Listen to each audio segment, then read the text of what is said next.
Gomti is 30 years old. Gomti work in the field of a rich farmer.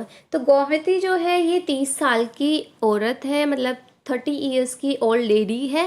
And Gomti जो है ये work करती है कहाँ पर, एक रिच फार्मर की फील्ड पर। Then for all her hard work she gets paid very little. तो ये पूरा दिन काम करती है, मगर इसको अगर हम पेमेंट की बात करें, पैसे की बात करें, तो इसको बहुत ही कम मिलता है। So little that she cannot even buy enough rice to feed her family. इतना कम पैसा इतनी मेहनत में इसको मिलता है कि ये अपनी फैमिली का पेट तक नहीं भर सकती, इवन राइस चावल तक नहीं ला सकती अपनी फैमिली के खाने के लिए, मतलब प्रॉपर डाइट नहीं दे सकती। Some months she does not get any work at all. और कुछ महीने तो इसके पास बिल्कुल भी काम नहीं था। Then she has to eat leaves roots from the jungle. और जब उनके पास कोई काम नहीं था, तो उनको खाना नहीं मिलता था, तो वो कैसे अपना गुजारा करते थे, कैसे अपने आप को सरवाइव करवाते थे? वो सिर्फ पत्तियाँ खाते थे और रूट्स खाते थे, मतलब जंगल की जो जड़ें होती है और जो पत्तियाँ होती है, ये वो चीज़ खाकर अपना सरवाइव करते थे। Gomti childrens are weak with hunger and always sick. और गोमती के जो बच्चे हैं उन्हें बहुत ज़्यादा, वो हमेशा भूखे रहते हैं क्योंकि उन्हें खाना नहीं मिलता है, और वो बहुत ज़्यादा थिन भी है क्योंकि कमज़ोर तो होगी जब खाना नहीं मिलेगा, और हमेशा सिक रहते हैं। दैट मीन्स वो बीमार पड़े रहते हैं क्योंकि हमें पूरा प्रॉपर डाइट नहीं मिलता। Few years ago her husband died of a hunger. और कुछ साल पहले उसके जो हस्बैंड थे वो भी, क्योंकि उसको प्रॉपर न्यूट्रिशन नहीं मिला, खाना पूरा नहीं मिला, तो वो भूख से मर गए। Most rice grows in Kalahandi district. Rice is even sent to other states from here. अगर हम कालाहांडी की बात करें तो कालाहांडी डिस्ट्रिक्ट के अंदर सबसे ज़्यादा चावल उगता है, और जो चावल है वो इतना ज़्यादा होता है कि दूसरे स्टेट्स में भी ये दिया जाता है, सेल किया जाता है। Many time the rice that keeps lying in the godowns gate spoiled. और कई बार ऐसा होता है कि इनके पास इतना बल्क में चावल होता है, इतना ज़्यादा चावल होता है कि वो गोडाउन में जो है ख़राब भी हो जाता है। जहाँ गोडाउन होता है, जहाँ पर हम स्टोर करते हैं अपने सामान, तो even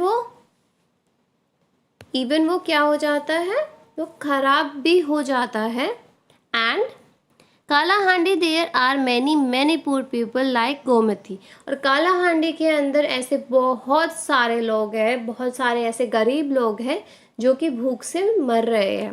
Y do people die of hunger in such a place. कि ऐसा है क्यों कि मतलब इतना चावल है, इतना बल्क में चावल है, वहाँ चावल सड़ जाता है, मगर वहाँ पे फिर भी इतने भूखे लोग हैं। तो लेट्स फाइंड आउट क्या है। Do you know any child who does not get enough to eat in the whole day? What are the reason for this? तो क्वेश्चन पूछ रहा है कि क्या आप किसी ऐसे बच्चे को जानते हो जिसे पूरा दिन उसका सिर्फ एक खाना भी ना मिले, मतलब प्रॉपर जितना खाना हमें चाहिए हमें उतना खाना ना मिले? अगर है तो उसका रीज़न क्या है? तो yes, I know few childrens that does not get enough food to eat in the whole day. तो मैं कुछ बच्चों को जानती हूँ जिनको प्रॉपर खाना नहीं मिलता जो कि हमें एक दिन में चाहिए। They are from a poor family and can not afford a proper meal. क्योंकि वो लोग बहुत ही पुअर फैमिली से, बहुत गरीब होते हैं, तो वो अपना खाना, उनके पास इतना पैसा ही नहीं होता कि वो अपना खाना बाय कर सकें। After that, Have you ever seen a godown where a lot of grain has been stored? Where? क्या कभी आपने गोडाउन को देखा है जहाँ पे बहुत सारा बल्क में, मतलब बहुत सारा बहुत सारा लाइक गेहूँ है या राइस है, मतलब जो भी हमारा कोई भी ग्रेन है उसको हम स्टोर करते हैं। जैसे कि हम लोगों के घर में मे बी स्टोर रूम हो, या फिर आपके दादा दादी के घर में स्टोर रूम होता था, तो इस टाइप से बहुत बड़ा सा गोडाउन होता है जहाँ पे सारा सामान रखा जाता है। तो yes, I have seen a godown which store a lot of grain in a market. तो मैंने गोडाउन देखा है, और वो क्या करते हैं, बहुत सारा ग्रेन जो है वो अपने अंदर मार्केट के टाइम पे रखते हैं। और जैसे ही ज़्यादातर जो सामान होता है वो ऐसे ही स्टोर किया जाता है, प्रॉपर कंडीशनिंग के साथ, उसके दवाई वगैरह डालकर, सो दैट वो ख़राब ना होए ज़्यादातर केसेस में। Now what we have learn. अब हमने क्या क्या चीज़ें याद की, let's find out.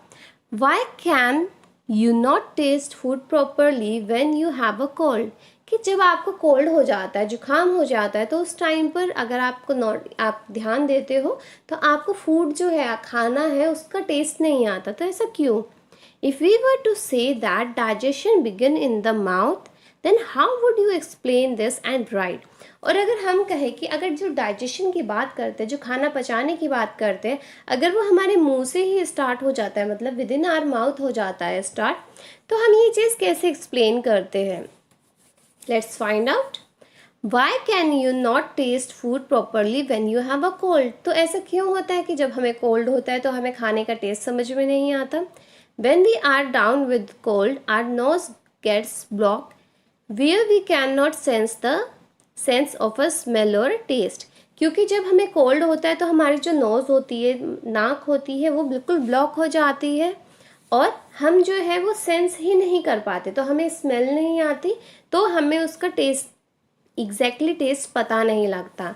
And we can not taste food properly, क्योंकि बहुत सारी ऐसी चीज़ें होती है जिससे आप सिर्फ अपनी नोज़ से, मतलब आप सिर्फ उसकी स्मेल से पता कर सकते हो कि उसका टेस्ट कितना डिलीशियस है। तो अगर हमें जुकाम होता है तो हम लोगों को ये पता ही नहीं लगता, क्योंकि हमारी नोज़ जो है वो बंद हो जाती है, ब्लॉक हो जाती है कोल्ड से। Now the next question is, if you were to say that digestion began in the mouth, how would you explain this right.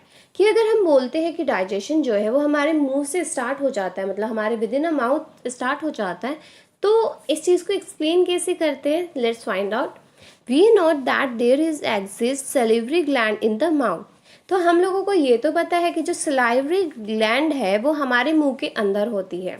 Saliva contain digestive juice. अब जो ये सलाइवा है, दैट मीन्स जो हमारे मुंह के अंदर जो ये राल होती है, लिक्विड होता है, उसके अंदर डाइजेस्टिव एंजाइम्स होते हैं and these enzymes help in breaking complex sugar into a simpler sugar. तो ये जो सलाइवा होता है, इसके अंदर डाइजेस्टिव एंजाइम्स होते हैं। ये एंजाइम क्या हेल्प करते हैं कि जो कॉम्प्लेक्स, मतलब जो बड़ा फूड होता है, उसको छोटे में कन्वर्ट करते हैं और उसे सिंपलर शुगर में कन्वर्ट कर देते हैं।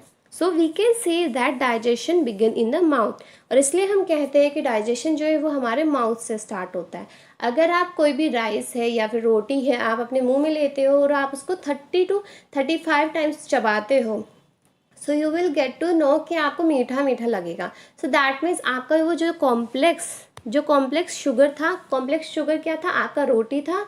तो वो चबा चबा के डाइजेस्टिव एंजाइम जो आपके मुंह के अंदर होते हैं वो कन्वर्ट हो गया सिंपल शुगर में, इसलिए आपको एंड में वो मीठा मीठा लगा।